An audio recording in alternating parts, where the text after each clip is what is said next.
Fala, gente, tudo bom? Vamos aí a dar prosseguimento à nossa matéria de história. Vamos entrar agora na história 2, a história aí que vem falando um pouco sobre a Idade Média. Vamos lembrar que a Idade Média é o período que vai do fim do Império Romano até o período das grandes navegações, o período caracterizado pelos feudos. Por isso é chamado de período feudal também. No passado, chamavam esse período de Idade das Trevas. No passado não, né? Lá, na Idade Moderna, no começo ali da Idade Moderna, na recultura europeia, eles chamam de Idade das Trevas, mas caiu por terra esse nome. Hoje chamamos de Idade Média ou período feudal. Primeira coisa que temos que entender sobre o período feudal é o que foi esse período. É um período que eu gosto muito, um período que particularmente eu acho muito romântico, é um período que eu acho muito legal de se estudar, mas eu não queria morar lá não, naquele período não. Porque eu seria um servo, pobre, não que eu não seja pobre hoje, mas pobre naquela época era muito mais sofrido do que a pobreza de hoje em dia. Mas é um período legal de se estudar, até mesmo porque a gente vê muito em filmes esse período feudal. Vamos lá. Como surgiu aí esse período feudal? Foi justamente com a crise do Império Carolíngio, onde o Império de Carlos, né, Carolíngio, ele se divide em três. Aí aumentam as guerras entre os bárbaros e esses povos, onde as cidades já não estão mais tão seguras assim. Então é necessário uma interiorização dessa sociedade. Olha o termo que eu usei, interiorização.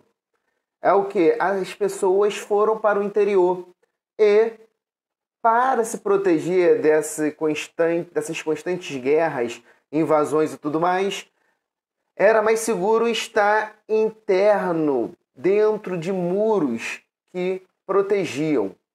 E é caracterizado por duas situações, principalmente para os nobres, que é o colonato, que é um modelo romano que consistia na proteção dos camponeses pela nobreza, em troca de trabalhos dos camponeses para essa nobreza, e o comitatus, que é um modelo germânico, que consistia nas relações entre os nobres. Então, nesse período feudal, temos essa mistura da cultura bárbara com a cultura romana, da cultura germânica para a cultura romana.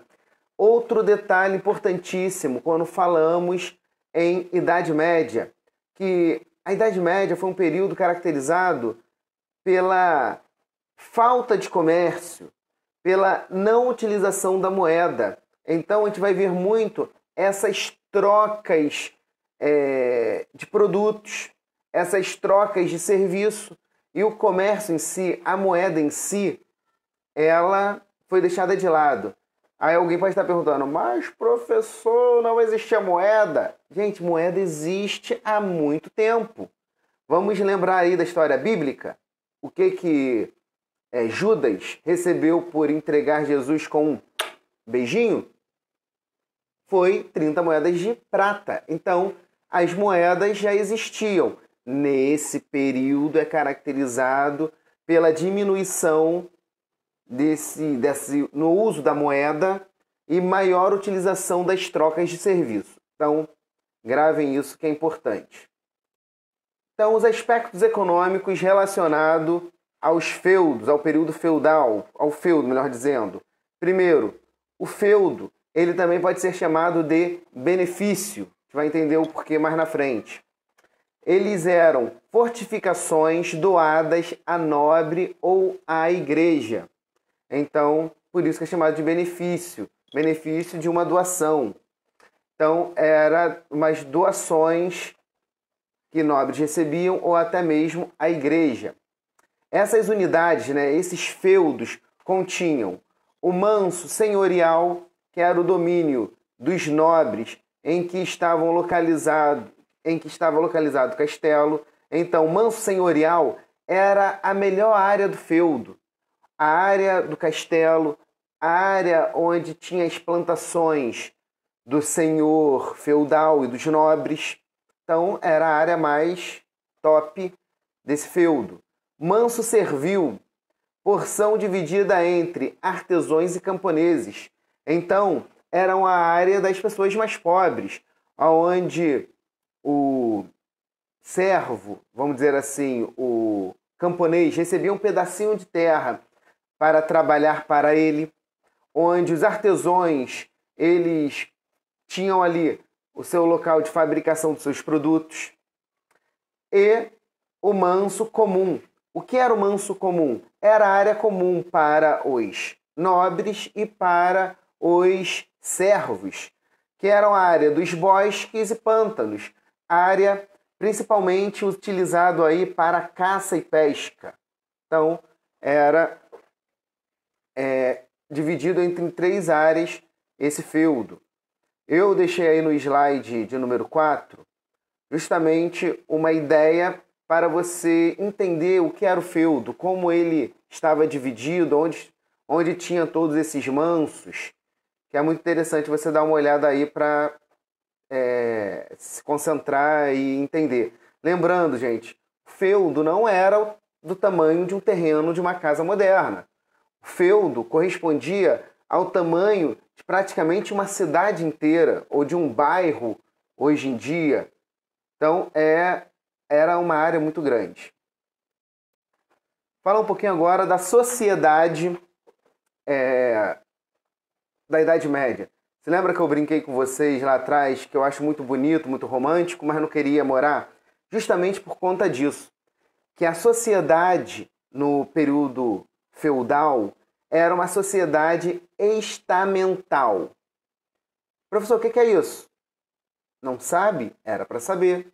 Estou brincando. Estamental significa uma sociedade marcada pela falta de mobilidade social. Isso significava o quê? Se você nasce nobre, você vai morrer nobre. Porque a nobreza era passada de pai para o filho, de maneira hereditária. Se você nasce servo, você seria servo a vida toda. Ah, professor, não existia um casamento entre nobres e servos? Só no filme da Disney. Porque na realidade isso não existia. Os casamentos nessa época eram arrumados. Então, essa mobilidade, essa falta de dinheiro, de investimento, de comércio, tudo possibilitava para isso, pela essa sociedade estamental. A nobreza era dividida em 2 características aí de nobreza. A nobreza leiga, aqueles nobres que não eram ligados à igreja. Aqueles nobres que eram os responsáveis pelas guerras, pela expansão do território, era responsável por proteger o território. Então, detalhe, esses nobres não trabalhavam no campo. Eles só guerreavam e treinavam para a guerra. Já a nobreza eclesiástica, o que te lembra essa palavra eclesiástica? Lembra igreja. Então, era a nobreza ligado à igreja, que eram os bispos, os arcebispos, pessoas que estavam no alto escalão da igreja. Falar um pouquinho agora sobre os servos. Os servos também eram chamados de camponeses. Eles recebiam uma pequena parte do território para plantar para si. Em troca, eles trabalhavam alguns dias da semana nas terras dos nobres. Então, os servos, eles trocavam o quê?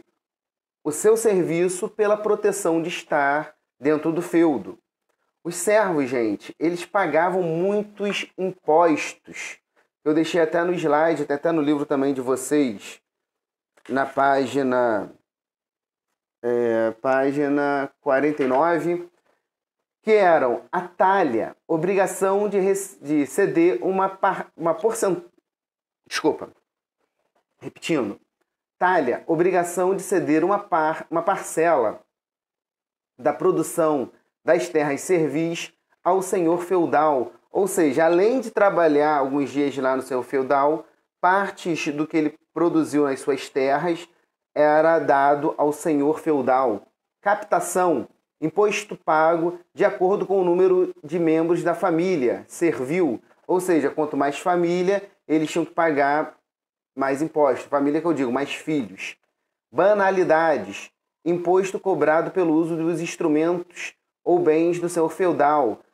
Por exemplo, a fornalha, por exemplo, os locais que ficavam os cavalos, entre outros serviços. Então, era cobrado também se eles usassem esses serviços do seu feudal. Coveia, obrigação de trabalhar nas terras do seu feudal alguns dias da semana, isso eu já falei. Tostão de Pedro, imposto pago à igreja, seria o dízimo hoje em dia, né?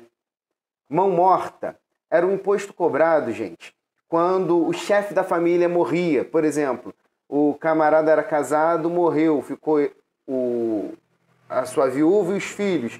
Então, era cobrado esse imposto para que um filho assumisse aí as obrigações do pai. Formariagem, imposto pago para o casamento entre os servos. Quando fosse casar, tinha que pagar um imposto. Albernagem, obrigação dos servos de alojar e fornecer os produtos necessários para o exército do senhor. Então, gente, você pode perceber que era muito imposto. A vida do camponês, né, dos servos, era muito difícil. Pouco sobrava para ele. Praticamente, os servos dessa época da Idade Média, eles viviam à base de pão. Não se alimentavam tão bem. Então, o alimento ali era uma coisa muito precoce. Um dos motivos também que a média de vida, a expectativa de vida na Idade Média se torne muito baixa.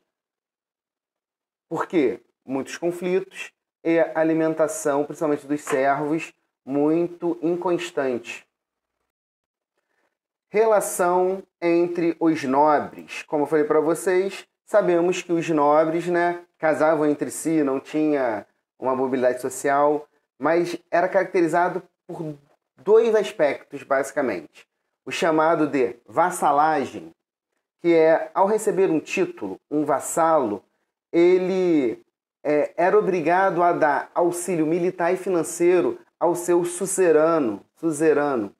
Quem era o suzerano? Era esse nobre que liderava o exército e, ao conquistar terra, ele pegava e dividia essas terras para os outros nobres. Então, o suzerano era essa figura principal. Qual era a obrigação do suzerano? Vimos que ele recebia dinheiro e auxílio.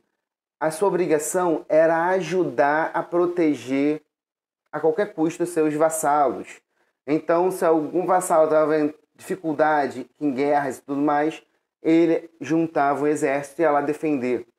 Então, isso tudo ocorria em uma cerimônia conhecida como homenagem.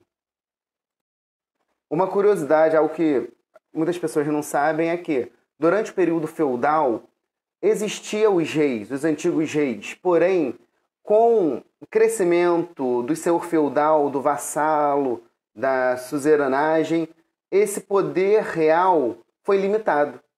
Então, ele existia praticamente de uma maneira simbólica, mas existia esses reis. Nós vimos que o poder do senhor feudal era maior nesse momento. Outro detalhe, as leis eram de costumes orais, conhecido como direitos consuetudinário. O que seria um direito consuetudinário? o direito a partir dos costumes e das tradições do período. Então não tinha nada escrito, era apenas dos costumes da época. Seguindo aí. Para finalizar, vamos falar dos aspectos culturais. Até mesmo porque algum tempo atrás, chamávamos a Idade Média de Idade das Trevas. Como se não tivesse nenhum tipo de cultura e aspiração intelectual nessa época. Existia sim, gente. Porém, a cultura, ela era dada a partir das ideias teocráticas, ou seja, as ideias da igreja. Eles tinham a visão de que Deus estava no centro de tudo e de todos. E eles pregavam muito nessa época a predestinação. De uma maneira, estou falando da igreja, tá, gente? De uma maneira até para assentar os ânimos da população. A predestinação é a teoria em que Deus ele já escreve a história de todos, desde o nascimento até a morte. Então, isso servia para acalmar os ânimos dos servos. Porque se Deus escreveu, não podemos ir contra a fé a Deus, senão estaríamos pecando. Então, foi algo muito importante para manter a paz nesse período, essa ideia da predestinação. Outro detalhe, gente, a produção literária existia nessa época, também a cargo da igreja. Foi a igreja que muitas vezes reuniu livros e tradições antigas e guardaram para não ser perdidas, e escrevia as coisas daquele período. Lembrando que, é lógico, já que ela escrevia, ela não ia escrever contra si. Então, tudo estava relacionado à igreja e a Deus e não comprometendo esse idealismo. Então, galera, esse foi um pouquinho da aula de hoje. Dúvidas, você pode deixar nos comentários. Então, fique com Deus.